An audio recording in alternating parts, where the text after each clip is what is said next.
So this is round 1 in the Everchosen Invitational Qualifier 3. Remind me, I'm going to go ahead and update that intro card to take out the so it doesn't show he Everchosen.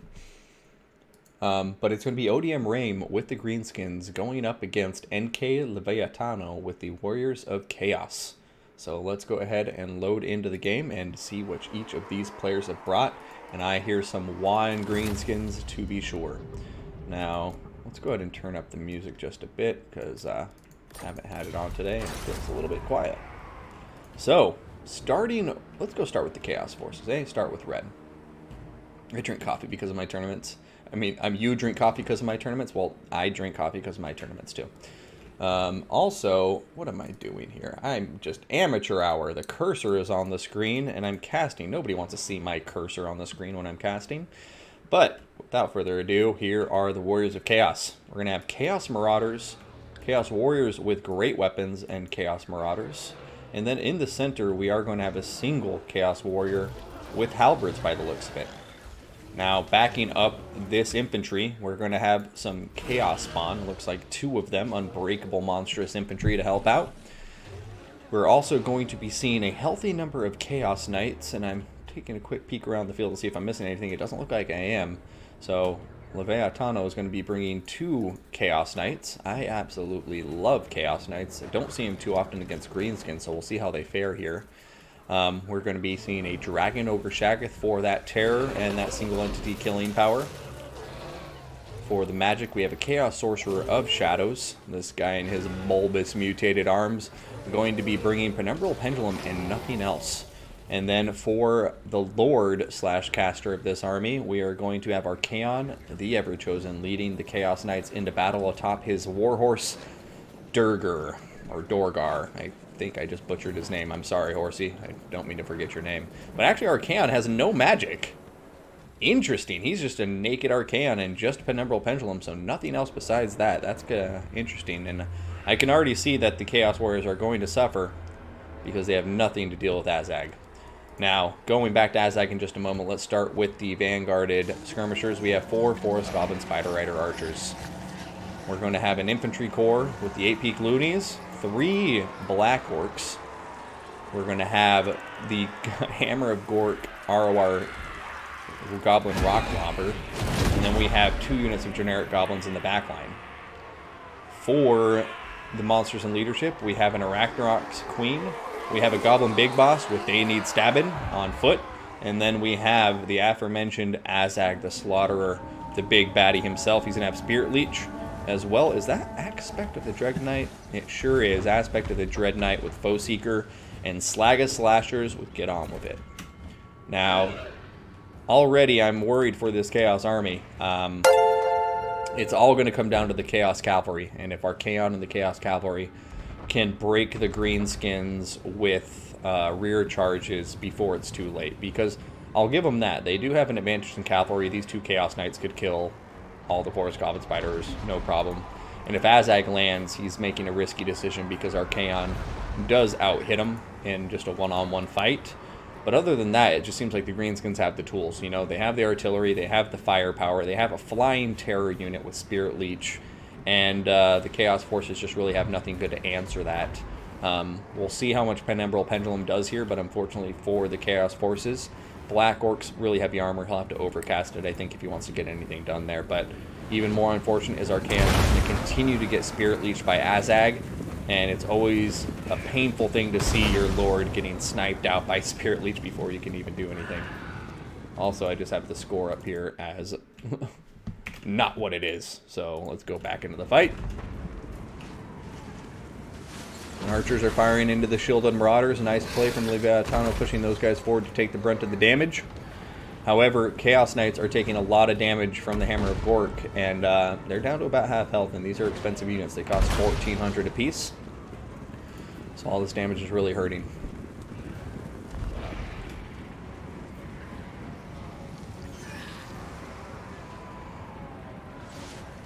Alright, so looks like the Black Orcs are going to take the engagement with the Chaos Warriors with great weapons, so we'll see what they do.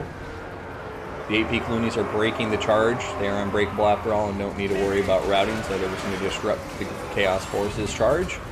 And now the Black Orcs look like they're getting ready to come forward and play.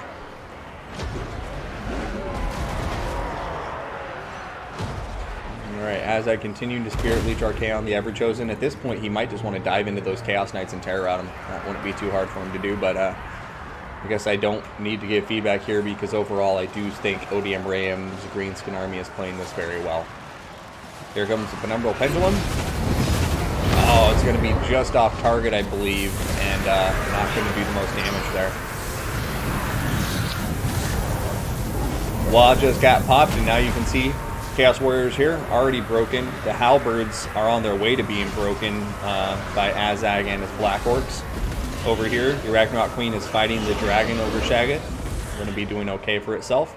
And there goes the Terror Route on top of the Halberds, and I think that's going to be the big edge here for the Greenskins, as Black Orcs have that immune to psychology. The Chaos Warriors do not, and once the infantry routes, we know which way the Monster Mash goes. The Monster Mash goes to whichever monster has infantry supporting it, 9 times out of 10. Chaos Knights trying to get in the back lines, doing some damage, but Black Orcs now going to sandwich them between Goblins and Forest Goblin Spider Riders, and Azag is going to dive in as well. And there goes another Terror Route. So checking back on other sides of the battlefield, these Chaos Knights doing a bit better for themselves, getting a nice rear charge on top of the Black Orcs, and Archaon the Everchosen is in combat with the Goblin Big Boss, and he's actually doing a ton of damage. Here comes another Penumbral Pendulum. That one's going to do a touch of damage to the Black Orcs.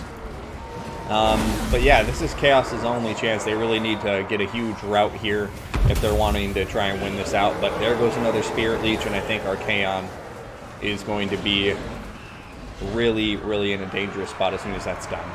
You know, a charge from Azag can do a lot of damage. It has poison damage, so you know, this may be getting close to the end here for our Chaos Forces unless they pull something off that's quite miraculous.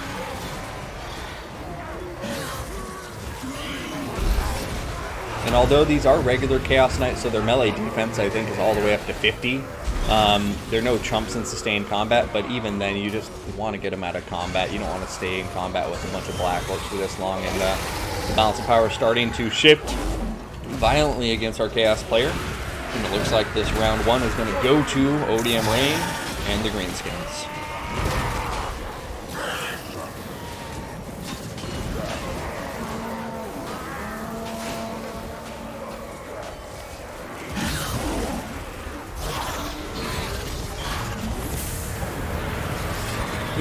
Thanks, Dark Ark.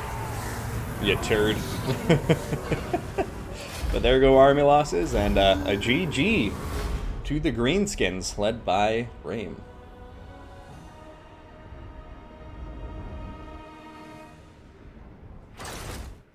Yeah, not the most cost-effective trade there, and he wasn't even able to kill the big boss.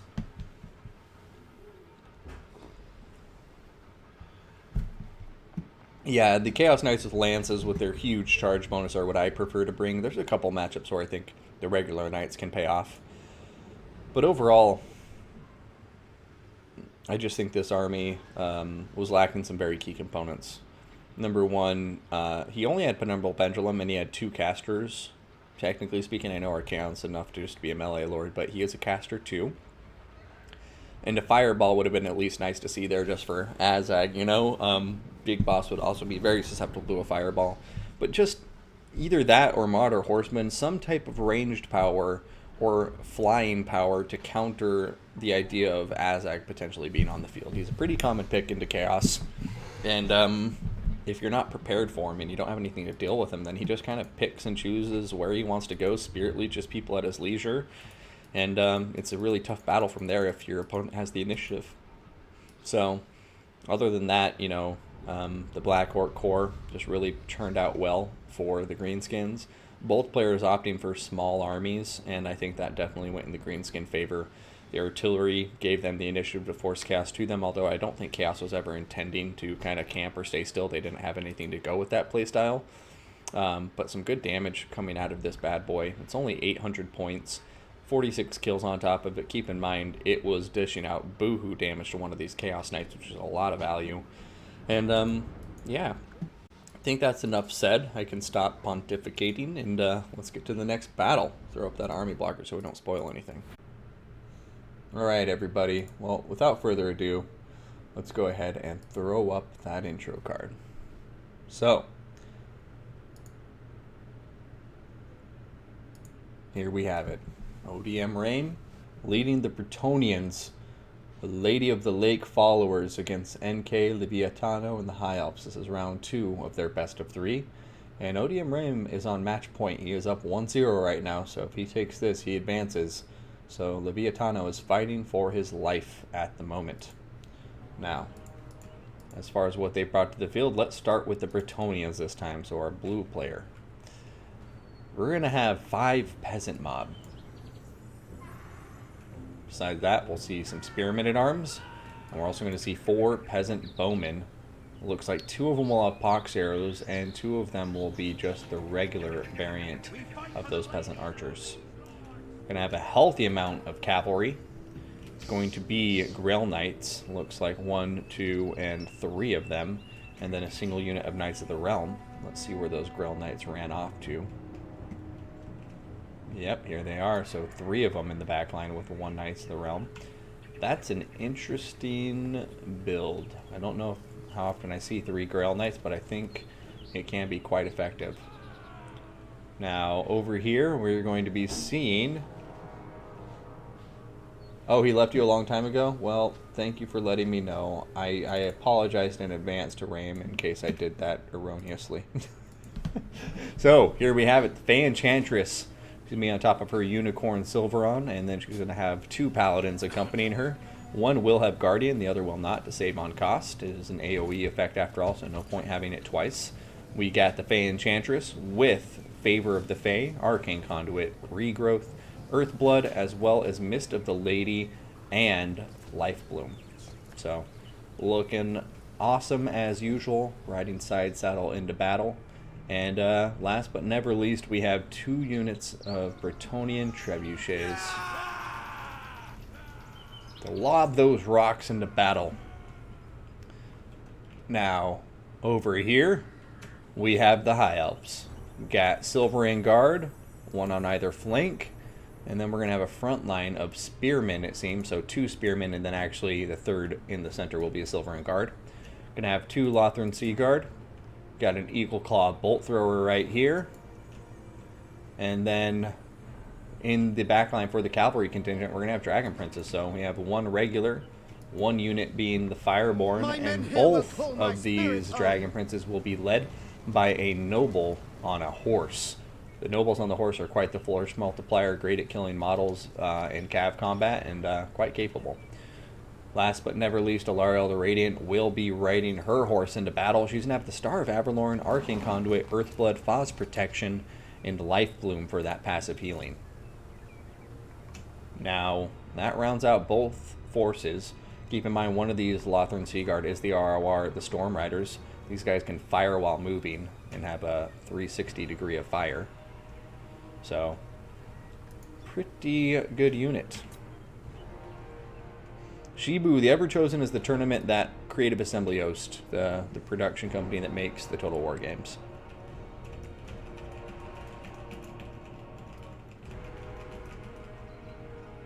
Having it twice means both pallies get it? No, I mean, it works on yourself. Because look, Guardian around self affects allies in range. So is it not impacting itself? My goodness gracious. Apache, did you just teach me something? Does Guardian not work? Yeah, it doesn't say affect self. Oh my god, my mind has been blown by you.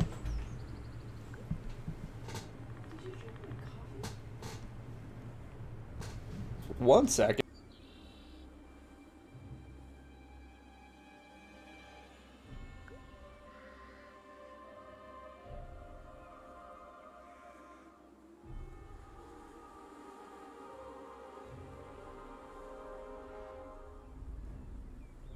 Alright, and we are back. Going to see the Bretonnians here.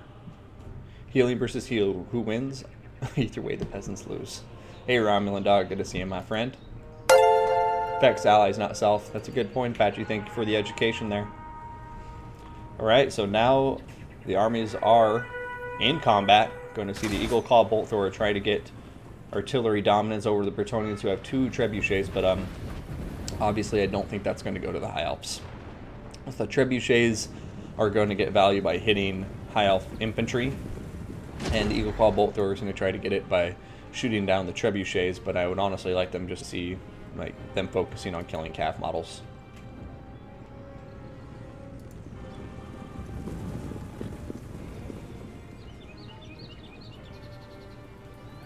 Oh wow, though, already 1 unit of the trebuchet artillery is offline. And so, the Eagle Claw Bolt Thrower is actually getting some value. Oh, why is the... very interesting decision. I have no idea why the trebuchet is focusing on the Eagle Claw Bolt Thrower. To me, if like you want to get that value back as quickly as you can, focus on the cavalry or the infantry. Don't worry about trying to kill an Eagle Claw Bolt Thrower with trebuchet. Over here, Earthblood going down, upgraded on top of the Storm Riders, but now they're just starting to take model damage, and look at them go down. Even though the Earthblood was helping counteract some of it, now they're actually losing models, and it doesn't look like that Earthblood upgraded will be able to change that. Already, Bretonnian's off to a strong start because of that nice archer play, but look at that, a huge countercharge from the High Elf Dragon Princes into this Grell Knight in the flank, and that Grell Knight took about 1/3 damage very, very quickly. It's going down to half health now, and that was an unfortunate catch. The Bretonnians really not expecting that side charge and just not reacting in a timely enough manner. Paladins diving into the fight now too, so it's going to be 2 Paladins, 2 Nobles. Faye's going to be in the fight as well, and the Star of Avalon is going down, so we just got healing ladies and fighting men in this battle, and the Dragon Princes now with that Star of Avalon on top of them seem to be in a good position for the rest of the fight. So across the board, though, we are going to see Spearmen doing just fine against the Peasant Mob. No surprise there. Going to see some Grell Knights with the regrowth on them, though, getting attacked by the Fireborn and some Silvering Guard, and now they are going down for the count, guys. They're getting ready to rout, and there they go. So suddenly the balance of power is actually in the High Elf's favor, and yeah, we'll see how it continues to progress from here. But you can see a lot of the Bretonnian archers have routed, and some of them are coming back now, but we'll see what happens. The Bretonnians definitely still in this, no doubt in my mind that they can bring this back if they play it right, but so far I think the High Elves are playing it just a bit better. Oh, maybe I speak too soon. We have Grell Knights here, still 20 models that are going to be able to regroup because the High Elves did not keep up the chase, but maybe the Dragon Prince is just making the decision that it's more important for us to shut down this central engagement. When he comes back, we'll deal with him then, but we're not going to waste time chasing him off the map.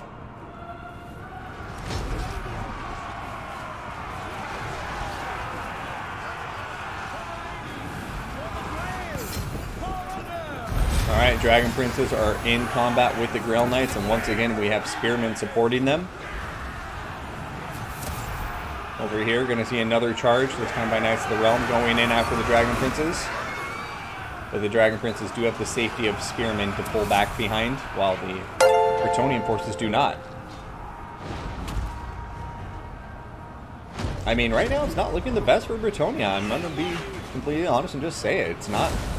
It looked like on paper the Bretonnians had a stronger army to me, and especially after the initial missile play, but now they're losing a lot of their forces. Still not over yet, but I think it's just the matter of the Bretonnians have done nothing for the most part to the High Elf Spearmen. And the High Elf Spearmen are going to be what wins this battle if it keeps going the way it's going. Because the Bretonnians have just not had good cav trades. You got to remember, even though both of the Dragon Princes are very tattered and perhaps going to go down for the count right here, the other thing to remember is that there was only 2 of them, and there was 4 Bretonnian cavalry units. 3 Grell Knights and 1 Knights of the Realm, and if you look at the Bretonnian cav, it's pretty much in just as bad a tatters, so that's 2 Dragon Princes defeating 4 Bretonnian cav units, and or at the very least trading evenly with them, which means, you know, they're getting the advantage, and now the High Elves have all of the infantry advantage in their corner. And just not sure how they're going to pull this off because they don't have enough cav to cycle charge this High Elf Spearman forced to death. Over here, we're going to see one of the nobles taking a ton of damage, but look at that Star of Avalorn going down. There he goes. He's routing, though. Paladin's going after him, but one of the Paladins is now routing. But as I was just saying, this isn't a fight to me that's going to come down to lords and heroes. It's going to come down to just, even if the High Elves destroy the Paladins, even if the Paladins destroy the High Elf nobles, what are they going to do against all these spearmen?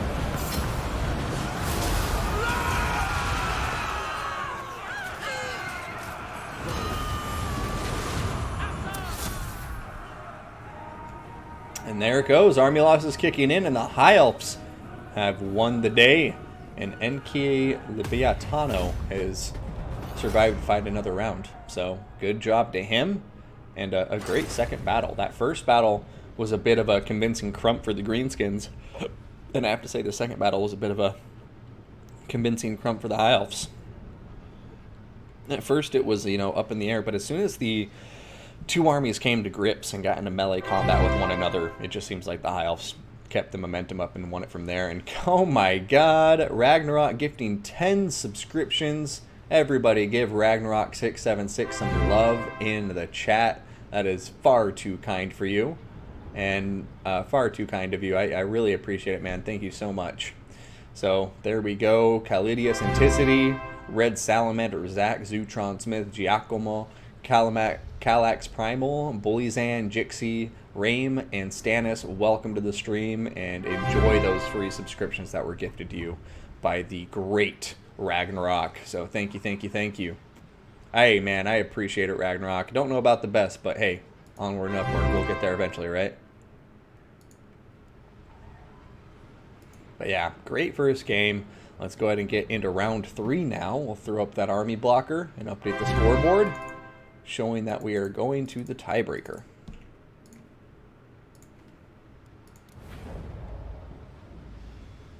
Alright guys, I'm going to go grab some more, get some coffee made, and I will be right back. Okay guys?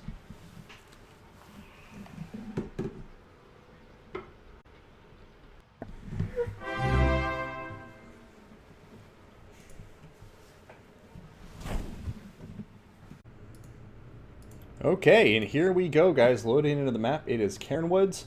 Let's get everything off the screen, get into the battle. So, ladies and gentlemen, in the third qualifier for the Everchosen Invitational hosted by Creative Assembly, we're going to have ODM Reym with the Vampire Counts taking on NK Leviatano and the Lizardmen in their tie-break match here in round 3. Let's see who comes out on top, and I think we'll go ahead and start by covering the Lizardmen army. So, our red player, NK Leviatano, is going to have a pretty small, straightforward army, and looking at the model count, he's going to have 483 total. So, starting from the left flank of the Lizardmen, I'm going to be seeing Red-Crested Stinks. The cohort of Sotek shall be on the field. We're also going to be seeing that there's the Legion of Shakwa, as well as 2 Star Chamber Guardians and, 2 Temple Guard and a 3rd Temple Guard, going to be the Star Chamber Guardians Regiment of Renown with that magical damage. And I was just about to mention that, Tank. The Legion of Shakwa has a 40% missile resistance ability in an area of effect, but an interesting pick against the Vampire Counts, considering the Vampire Counts have absolutely no range damage to speak of. But without dwelling on that too long, let's see the rest of the army. We have a Bastiladon with a solar engine, and then we're also going to have a Dread Saurian on the field. Levitating slightly, but still looking glorious. For the leader, we have a Slann Mage Priest of Life, going to be just riding his little falcon in battle, and he's going to have Banishment, Shield of the Old Ones, Ar of Quetzal, along with Regrowth, Earthblood, and Greater Arcane Conduit.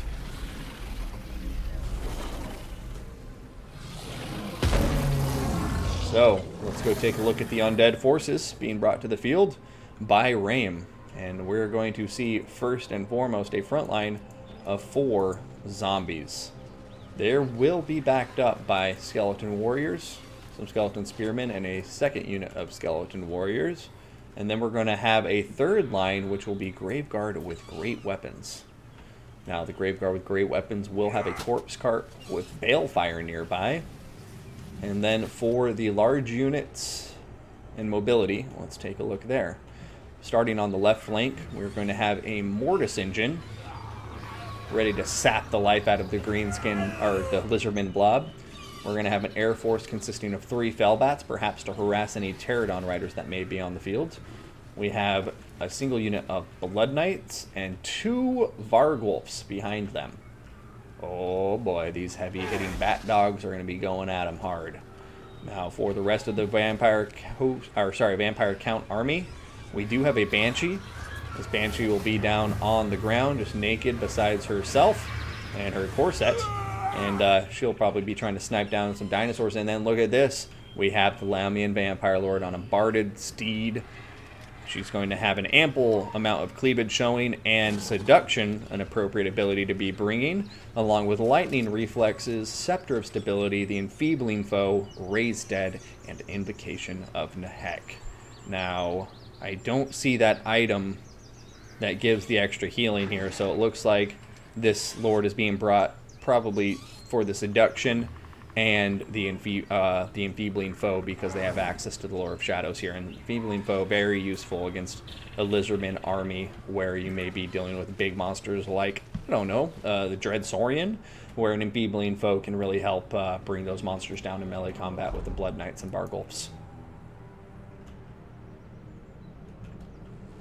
How much is the ample cleavage upgrade? Oh man, you know, it's actually, you save money from the cloth that is removed from the dress. So, dad jokes aside, it looks like both players are about ready to get to it, and we'll be starting soon. Baxiu, thank you so much for the follow. Yeah, right, why does the corpse horse need armor? Good question. Yes, the Slan has magic attacks, does counter the Banshee. That's an excellent point to bring up. Thank you for doing that. And then besides them, you know, we also have the Star Chamber Guardians do magic damage. And then let us not forget the Bastillodon with the Solar Engine does magic damage with its ranged attack. So, you know, there's really a few counters here, I think, for the Banshee if she's careless. As long as she doesn't go out into the open field for the Bastillodon to shoot her with a direct shot, I think she'll be okay. She just has to be careful, not get careless in the deployment.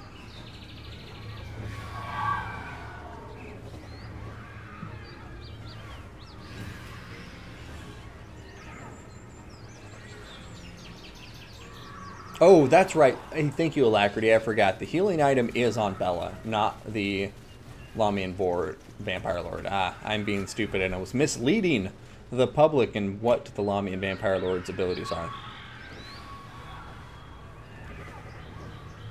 This is Karen Woods, Shetland Apache.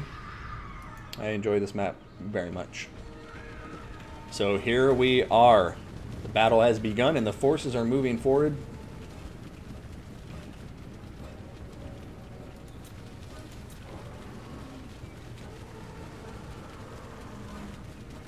One second, guys. I apologize to do this in the middle of the battle, but still a little bit too zippy. So here we go. Solar Engine firing away, hitting the Fellbats on the first volley. And No Mandarake, thank you for the follow, and sorry for butchering your name. But Solar Engine, just, yeah, taking that first opportunity to shoot at the Fellbats. Not the worst targeting, but I imagine he is on fire at will, which is why it's shooting at those Fellbats, perhaps. Because the fire damage from the Solar Engine will be especially useful against the Vargulf, as they do have that weakness versus fire damage. So, Solar Engine, pretty good multi-use tool against the vampire counts. You have magic damage for Ethereal, and you have fire damage for Vargulfs, Crit Cores, and Terrorgeist.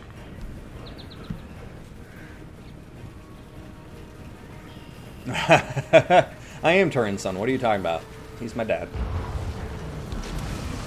Alright, Solar Engine continuing to fire away. I'm not sure if that was just a miss or if he was targeting the Skeleton Spearman. I have to imagine he was going for the Corpse Cart with Balefire. Guess we will see on the next shot what he's targeting.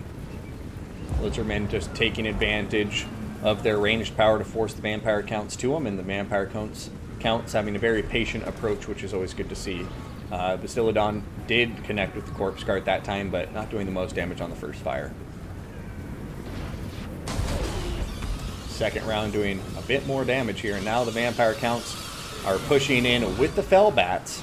The fell bats are going to take away the opportunity for a charge from the red-crested skinks, but oh no, they're actually going to get back up in the air now. I thought they were going to stay in there probably until the zombies and skeleton warriors had closed the gap.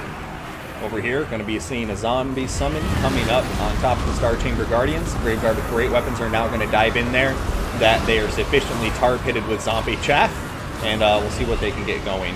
Over here, Banshee and both Vargwolves are going hard after the after the Dread Saurian.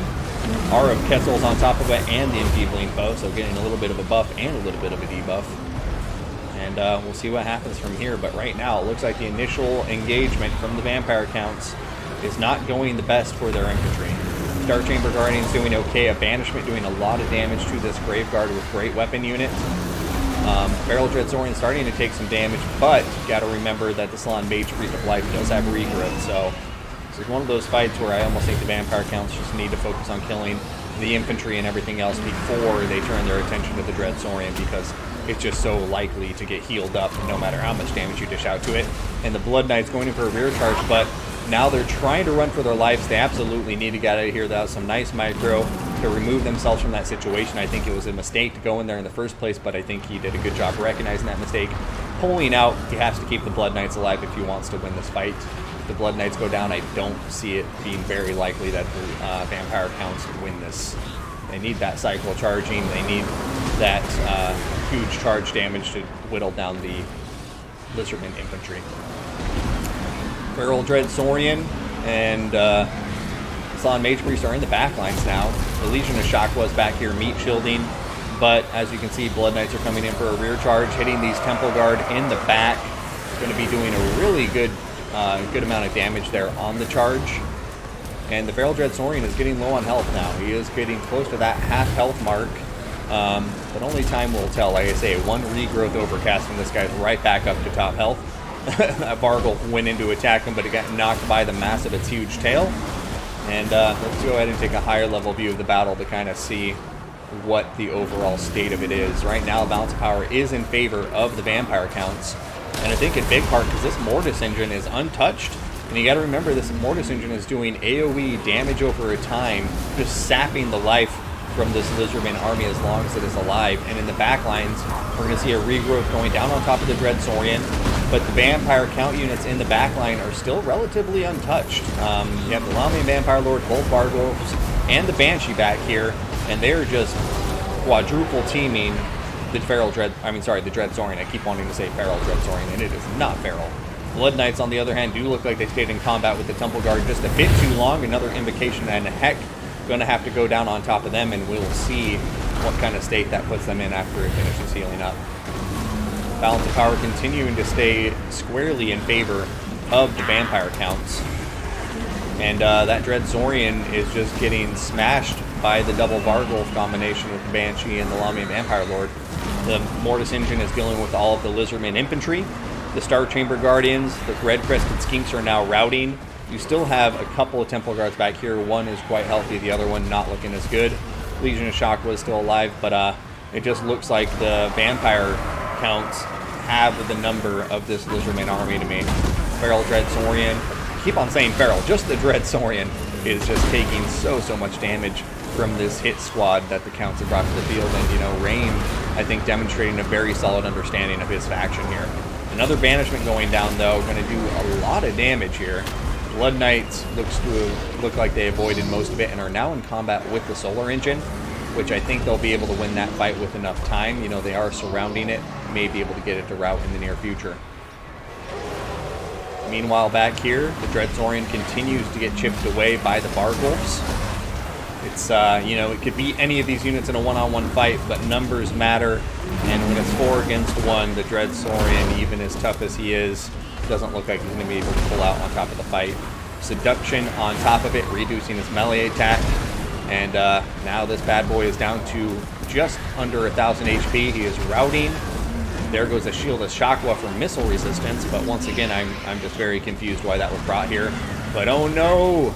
The Dread Saurian is dead. Laying there lifeless. All of its skinks died with it, just fell off the bat. Died from the fall. Now there's a terror route kicking in on the Temple Guard, and it looks like this Salon Mage Priest is about to be all on his own. And Bastillodon, the Solar Engine, is still getting knocked out by the Blood Knights. So I think it's about time to go in for some cinematics here as we watch the remainder of the Lizardman forces fight to the bitter end against the forces of the Undead.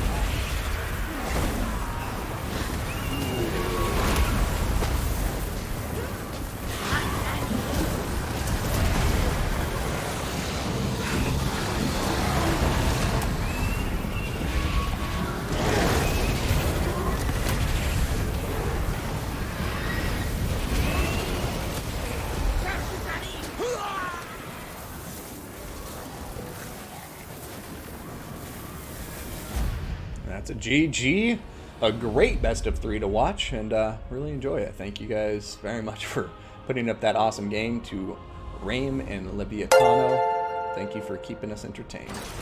Kitchen Whip, thank you for the follow. Hope you're enjoying the stream. Let's go ahead, take a look at this post-battle.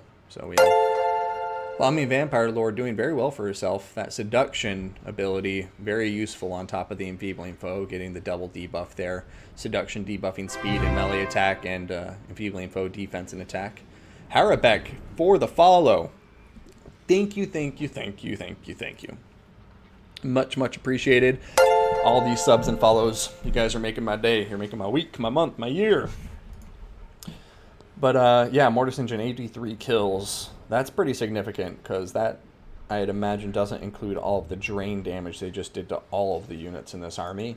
Lizardmen across the board have impressive kills, but you got to remember, that's a lot of zombies they're killing on a regular basis, but unfortunately the zombies dying is not what's going to win them the game, and the vampire counts, like, really start to finish there, it just seemed like they had some good momentum going. I think in the initial stages I was much more worried for them, especially with how much damage the Blood Knights took early on. I thought that they may be overextending by going that far into the back line, but it just looks like the Lizardman infantry weren't able to deal with that hit squad. So really enough said. I think a great game to both players, but I think the more mobile, dynamic army of the Vampire Counts was a bit better suited to win this matchup. Nothing necessarily against this army. It, you know, has tools that you need, but I just think the Dread Saurian is so expensive. As soon as you bring it, it just restricts so much else of what you can bring to the battlefield. And just in this case, it didn't really work out for the best. Like, I almost think a double Carnosaur would have worked out better here, just because, like I said, it was 4-on-1 most of that fight. 2-on-1's a little bit more even. So in any case, hindsight's 20/20. Easy for me to critique from out here, but let's go find the next round and see what the next players have for us.